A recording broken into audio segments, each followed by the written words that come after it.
is going on? And welcome to the Catalyst of Development podcast, where our purpose is to help you find yours. And our vision, well, our vision is to communicate your purpose so clearly that you're inspired to see it within yourself and begin walking in that purpose. Thank you for joining us today. What can I say? It's been a while since I've been on, so before I even get in, let me thank you for your patience. Right, we had some life issues come up, and then this little thing, this little thing that we're going through right now, COVID-19, kind of hopped in. So we've been dealing with those. So I know it's been a little bit, but I appreciate your patience in getting to this, which is episode 12 and is part 4 of our 4-part self series. So this is the final part of our self series. It was funny when we're wrapping this up, everything is going to culminate with what we discussed today. And it was actually Ralph Waldo Emerson who once said that the only person you are destined to become is the person you decide to be. So today, part 4, that is exactly what we're going to be discussing. We're going to be discussing self-actualization. So what is that? Well, this is perfect, right? I'm going to hit on 3 kind of key topics that I think we all need to kind of understand and get a grasp on. The first thing we're going to touch on is, what is it? What actually is self-actualization? And we're going to go through a quick history lesson when we discuss this. Then the second point I'm going to hit on is, what does it mean for us? What are the qualities of being self-actualized? Or what does self-actualized look like when we look at it within somebody? And then lastly, the third and final point that we're going to hit on is, how do we continue this journey or even start this journey? How do we progress toward being self-actualized? So, before we begin, I want to ask you a few kind of rhetorical questions. First being, have you ever felt like there's something missing? Like you just had that feeling kind of in your stomach that there's just something missing, like almost like I'm unfulfilled. Like there's more to life than what I'm actually experiencing. And the funny thing is part of the reason why I had to take that little break, why I had to kind of pause X and take a step back, is I was feeling some of these very things. And I know a lot of you out there listening right now have felt these very things, that there's more to life, that you almost feel unfulfilled, that you're going to work every day, but you're not quite sure it's your purpose or it's your calling.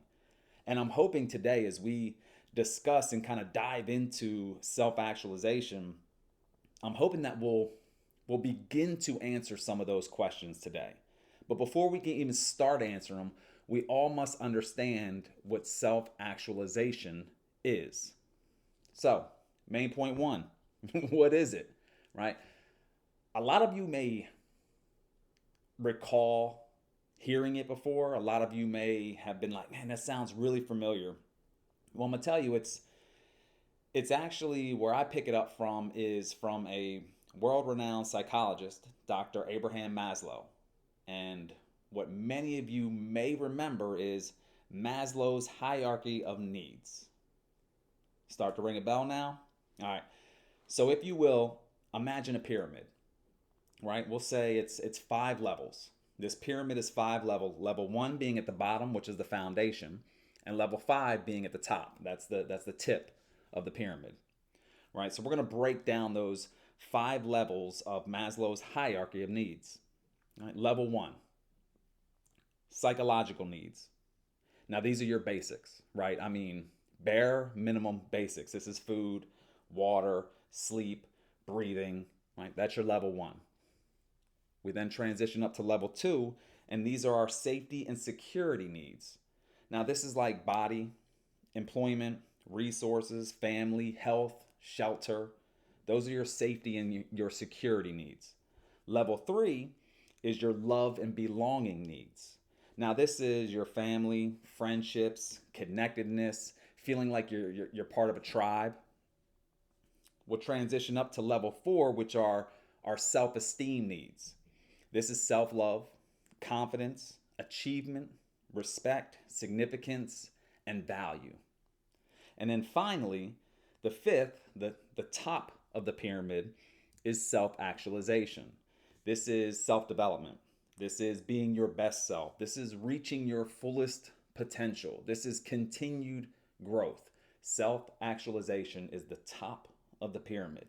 When we break this pyramid down even further, we can say levels one and levels two, which are psychological needs and safety and security needs, we do pretty well, right? These are the things that we kind of make sure that we're meeting them, or at least having them met. Food, water, sleep, breathing, right? Check, check, check, check. I'm pretty sure everybody listening to this has done those. And then we start getting into safety and security, our body, our employment, our resources, family, health, shelter, right? The first two we actually do pretty well. But then we transition up to the third and the fourth phases, stages, whatever you want to call them, right? Third, love and belonging needs. This is that family, friendship, connectedness, right? And then fourth, the self-esteem needs. This is the self-love, the confidence, the respect, the significance.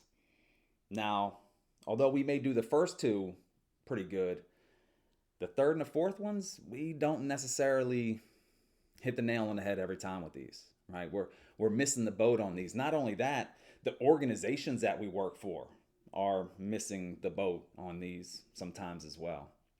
Which brings us to our fifth phase. And if we're really good at the first two, not so good at the third and fourth, I'm going to tell you we're really bad at that fifth, at that tip of the pyramid, that self-actualization, because we're neglecting so much of the lower needs that we can't even begin to focus on becoming our best selves or reaching our fullest potentials, because there's other areas or other needs that haven't been met yet, right? So we are really bad when it comes to the self-actualization piece, the tip of that pyramid. So that's kind of how I'm going to direct this entire conversation. That's kind of where I want our mindset to be. I know it was a quick little brief history lesson, but it's just remembers it's Dr. Abraham Maslow's hierarchy of needs, right? Good. So part two, what does this mean for us? What are the qualities of a self-actualized person? What do I see when I look at somebody who has really started to grasp the self-actualization piece in their lives? All right, so I've broken down kind of 10 qualities of a self-actualized person. No specific order, right? But when I think of self-actualization, this is what I think of somebody and what they embody, right? So number one, self-aware, right? High levels of emotional intelligence. Self-actualized people are very self-aware. They're very in tune with their emotional intelligence. They understand how to, what's the word I'm looking for here? They understand how to read their own emotions as well as read others' emotions, right? Number two, they take ownership of their lives and are disciplined with their choices and our decisions. Self-actualized people take ownership, right? They don't give that power to somebody else. Everything within their control is in their control. Number three, self-actualized people are selfless and they care about others, right? They understand that the world is bigger than just them.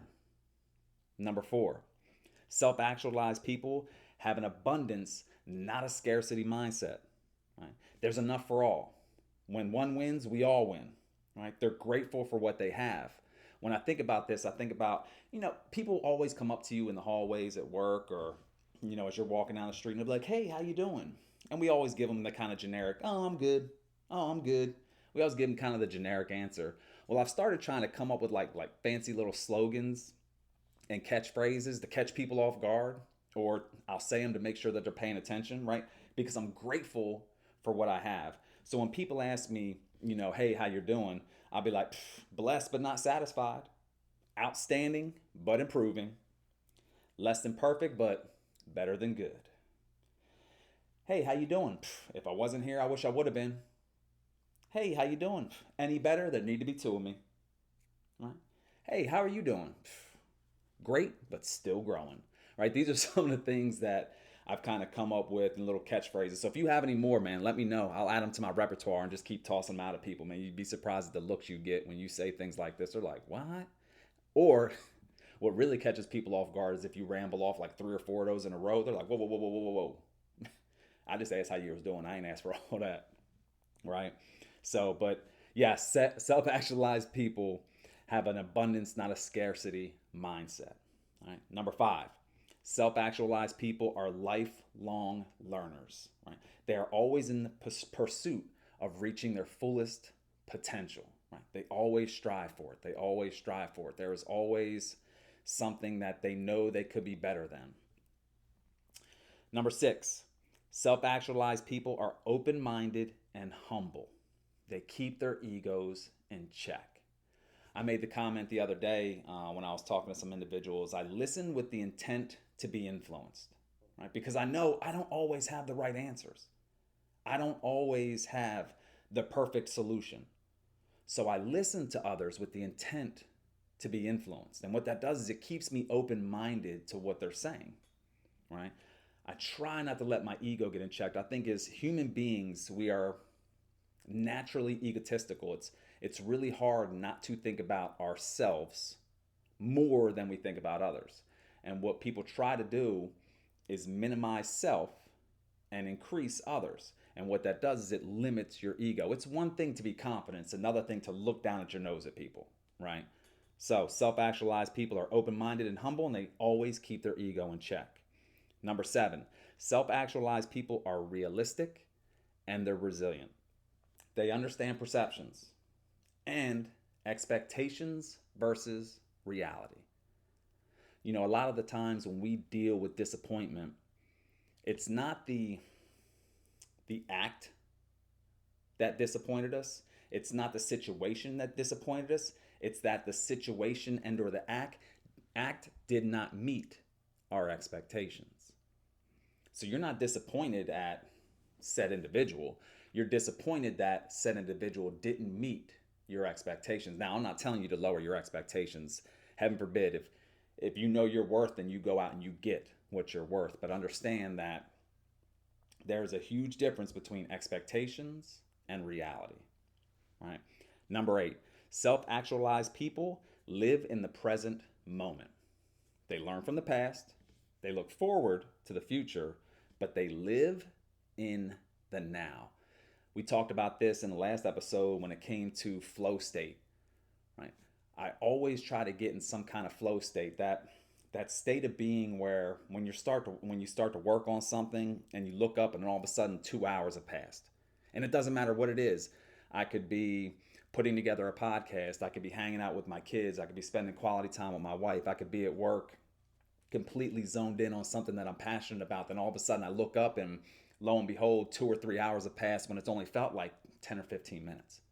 That's being in the flow state. That's being in the now. Self-actualized people live in the now. Number 9, self-actualized people are comfortable being themselves. They have a sense of belonging, not just fitting in. So many people change who they are to fit in. So many people will dim their light just because it's shining in somebody else's eyes. Self-actualized people are comfortable being themselves, even if other people don't necessarily agree. This is one of the things that I personally struggle with the most. I find myself biting my tongue.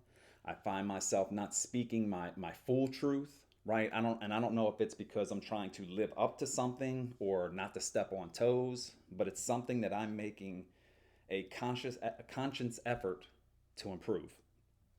And number 10, and the final quality of a self-actualized person is they live on purpose for a purpose. They are intentional with their lives. They are intentional with their decision making. They are intentional with their actions. They don't willy-nilly just go about life, right? They live on purpose for a purpose. So those are some of the qualities of a self-actualized person. That's what it means for us. That's what we can look forward to should we start traveling down the path to becoming more self-actualized. You know, and when you hear some of these qualities, you know, self-aware, emotional intelligence, taking ownership, selfless, abundance, lifelong learners, open-minded, realistic, live in the present moment, comfortable being themselves, live for a purpose. Man, don't those things sound great? Right? Who wouldn't want those qualities? Now, these qualities start to answer some of the questions that I opened up with, some of those unfulfilled questions, some of those there's more to life questions. That's what these qualities will start answering for you. Which brings me to point number 3. How do we start and or continue the journey? How do we progress towards self-actualization? Now, this is where this entire 4-part series really comes together. And I encourage you, I implore you that if you missed the first 3 episodes, please go back and listen because everything's going to tie together right now. So I believe that there are 5 steps that we must take in order to progress towards self-actualization. Step number 1, you must be self-aware. You must have a deep understanding of yourself. You must know your strengths and your areas of improvement. You must have a deep need, a deep desire for growth, right? This can come through assessments and feedbacks. Oh, FYI, this was part 1 of our series, self-awareness. Right? In doing this, you admit and understand that there is more to life. There will always be more to life. And we kind of acknowledge that and we embrace it and we try to tackle that. We don't stress ourselves out. We don't pull our hair out. We don't do any of that, but we acknowledge it for what it is. And then we make conscious efforts to try to get closer to it. But the first step is you have to be self-aware. Step number 2, self-love. Funny enough, this was part 2 of our series, right? After self-awareness, if you dig really deep and swim in the deep end, as I talked about in episode 1, you're going to have some eye-opening aha moments. And some of it may punch you in the gut. You've got to have a foundation of self-love to be able to accept, acknowledge, and grow through that. We talked about being imperfectly perfect. I think that's an awesome way to capture this is you are imperfectly perfect. You are exactly who you are right now, where you need to be. It doesn't mean you don't need to improve. It just means that you are perfect right now, being imperfect. I also like the flossom. I actually have a hat that a couple of my buddies made me. It says flossom on it. Flossom means that yes, I have flaws, but I'm still pretty awesome, right? I'm flawsome. I accept, embrace my flaws. I'm working on my flaws. I understand what my flaws are, but I'm still pretty damn awesome. Self-love. Step number 3, you've got to take some ownership. You have to take ownership and responsibility for your life. You are in control. It's about time you take it. You own 100% of your decisions and the consequences of those decisions, whether or not good or bad.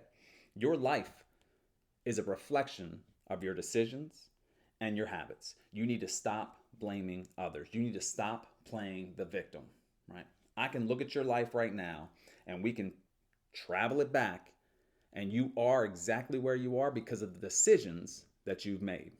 Now, I get it. Other people, other situations, they play a role in that. But to say that it is their fault, to blame them, gives them all the power. Because if what I'm going through is 100% your fault, and I give you all that power, that means there is nothing in my control that I can do to come out of it. Do not give your power away. Take ownership. Step number 4, you've got to be self-disciplined. This goes back to part 3 of our series, self-discipline, right? Self-aware, self-love, we've taken ownership. Now we have to be disciplined enough to start setting goals and achieving them to improve on those areas of improvement, right? We have to identify those things, situations, or people in our lives that are holding us back. Develop a roadmap, a strategy to achieve your goals. I'll give you a little pro tip here.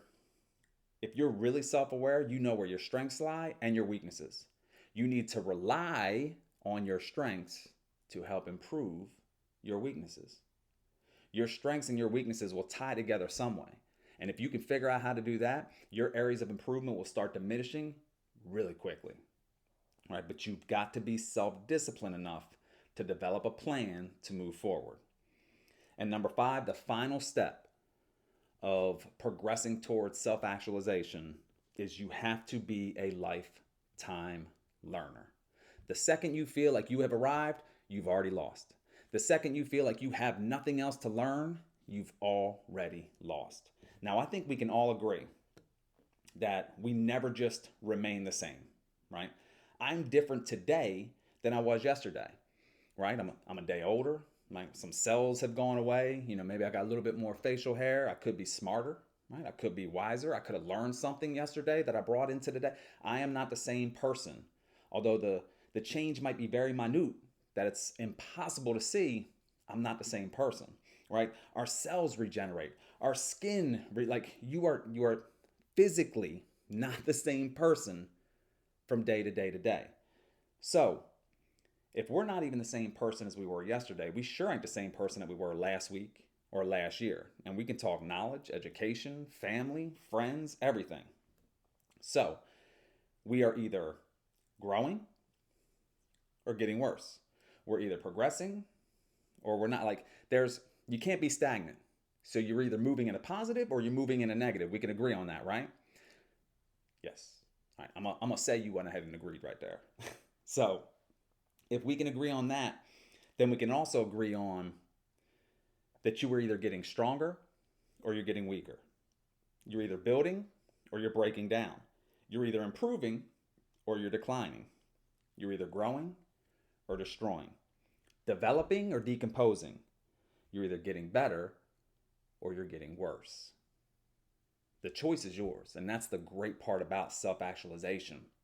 And that's the great part about being self-disciplined and taking ownership and having self-love and being self-aware, is that the choice is 100% yours.